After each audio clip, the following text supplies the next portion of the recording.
For months, it sent signals, faint, broken, but alive. And then, one day, that heartbeat started to slow. No explosion, no error, just silence. We're losing it. At first, they thought it was distance, but distance doesn't count down. Every dip in strength followed a pattern, as if something was turning itself off, piece by piece. Someone asked, could it be alive? Nobody laughed. They pointed every ear in the sky toward 3I/Atlas, waiting for a sound that never came. On day 10, the probe fell completely silent. But hours later, the silence broke itself. It wasn't a message, it was a sound, like something breathing. The signal came from 3I/Atlas's coordinates, but not from 3I/Atlas itself. Another antenna picked up the same signal 3 minutes before it was transmitted. Whatever sent that signal knew exactly what it was doing.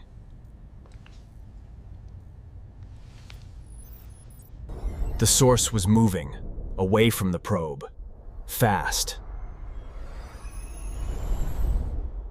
And then, everything went quiet again.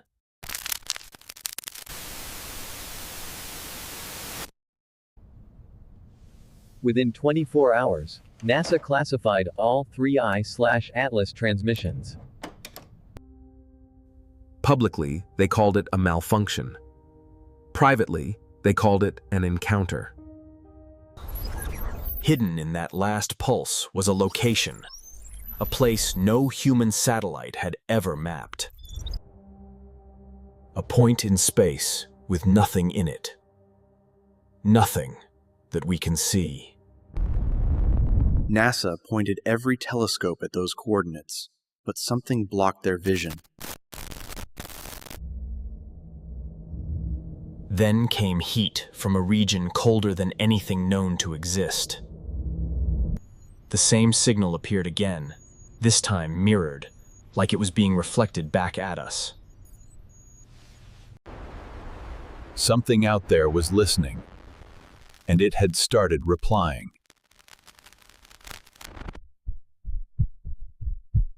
Experts said it resembled a heartbeat, one that didn't belong to any machine. It's coming from behind the signal source. The origin had shifted. It was moving closer to our solar system. Cameras caught something beside the probe, just for a second, a shadow that wasn't its own. It looked mechanical but too big, too cold, too still to be human-made. Then every deep space antenna across the planet caught the same pulse. It wasn't random noise, Defanley. It was timed, coordinated, deliberate. When they compared it with past probes, the pattern matched something from decades ago.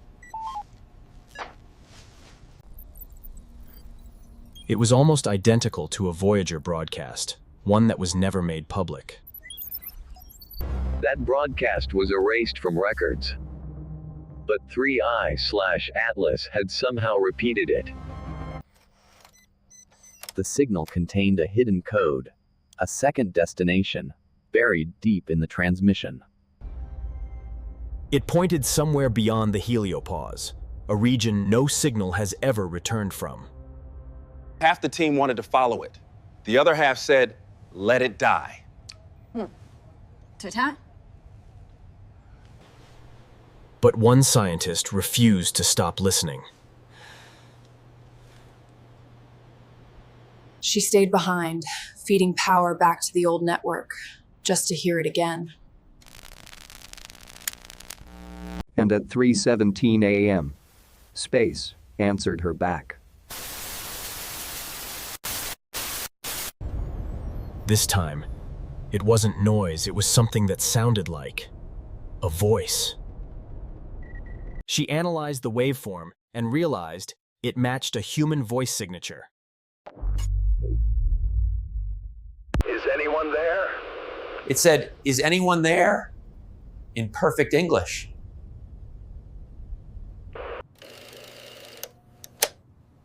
When she replayed it, the voice wasn't foreign anymore. It was hers. But the timestamp showed it was sent 3 days from now.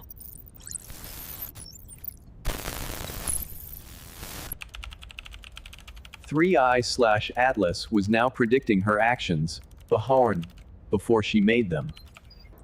And then, her reflection started moving before she did.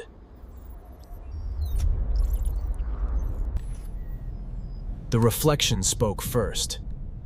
It said, "Stop sending the signal." Moments later, every system lit up.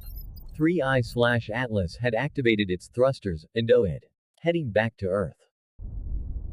Its signal was no longer random. It was counting down. And then, one last transmission came through Dan, from inside the control room.